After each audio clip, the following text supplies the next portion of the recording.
all those things. As an industry, we just can't afford to keep doing these things. And it seems kind of remote from this room, to be talking about those things that happen on a global basis. But the reality is, those things affect our business and affect how people look at us.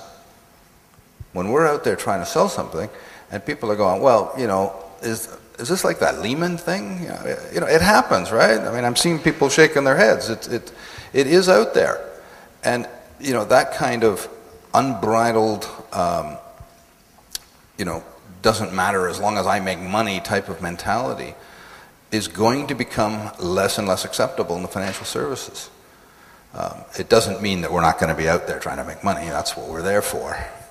But we will have to do things in a more, transparency is one part of it, but simply good ethics, good governance to be there. And I think that will get translated into a demand and a recognition that, SRI type funds will become more popular in places like Malaysia.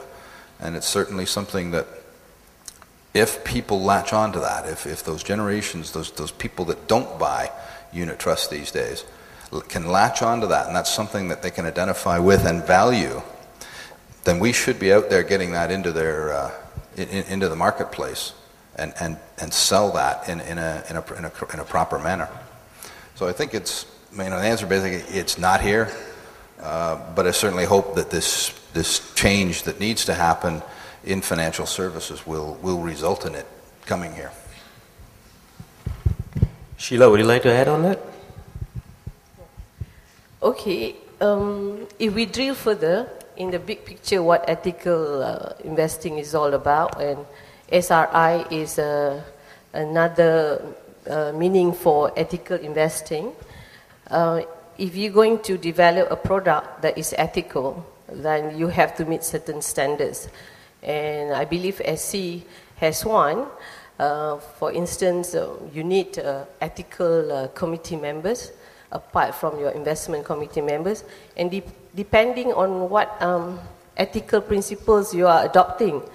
In the past, in the 18th century, ethical investing is religiously motivated, the Christians and all that avoid business in human trafficking like slave trading and all that not.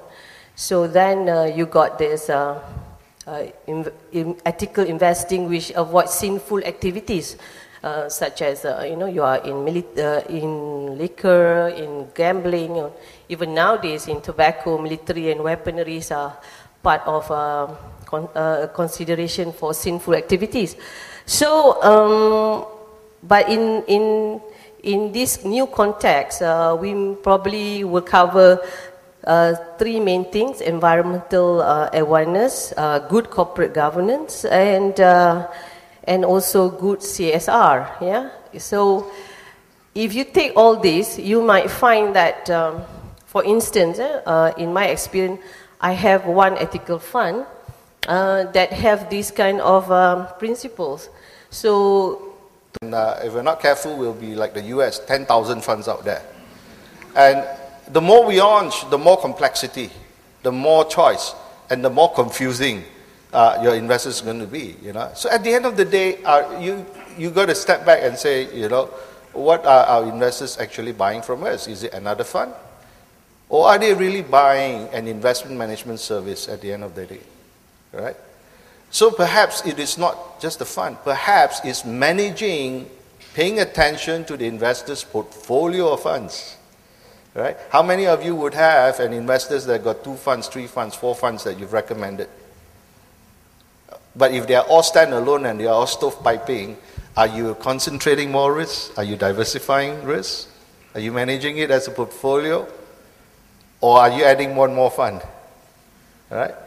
Somewhat like our closet, If you open your closet, you got so many shirts, so many dresses, And maybe it's worn once and it's forgotten.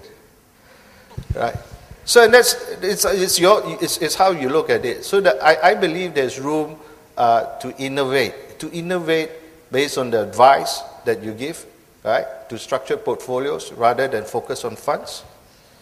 Because then you know, the theory behind getting a higher return, perhaps lower risk, is doable with a portfolio of funds rather than just focusing on pushing a particular fund at a particular time. And the problem is that every time you say, every time a new fund, this has to be better than the last. Is that actually true? I leave that to you, you know. So there's room to play. It's how you really solve the solution, investment management solution for your clients. That's one. And I think the other big one is the way you advise your clients. Right? The mindset is not a product. The mindset is a need. Right? If all of us are salespeople or marketing people, what do we say? We always meet clients' needs. What is the need? Is that need an accumulation for lifestyle? Is the need an accumulation for education? Is the need retirement nest egging? Is the need retirement income planning? What is the need? And I think we need to go back to that. Right? Is the need that will sustain investors to hold on to the belief that the original choice, either it's a fund or a portfolio, is correct. That this market hiccup, that this downturn of market is going to come back, the cycle is going to revert. Now, if you don't focus on it, you focus on funds, then we will always have the situation that says, well, you said this was better than the last. And how many times can you say that? Once, twice, and then what do we lose? We lose the most important thing that we have as an industry, credibility, confidence, right? That your clients will no longer listen to you. So I think we need to step up. We need to step up and offer real solutions, focus on the client's needs. And if they know why they're investing, then you can perhaps propose what they should be investing in. And more importantly, I think for advisors, this is a challenge to all of you, is to step up and know how the fund is being managed. Large cap, small caps, sector play, momentum play, because different market cycles will require different type of investment styles. So while the fund is not performing, it's more important to know why is it not performing than to say we've got a lousy investment manager. Right? Because and don't forget, he has always got to manage to benchmark, right? There is a benchmark specified in the prospectus. So long as it's relative and they are outperforming the benchmark, although it is in negative territory, you can't fault him because he's done his best. Right? I say he's not a magician because he cannot outperform the market even the whole market is systemically down.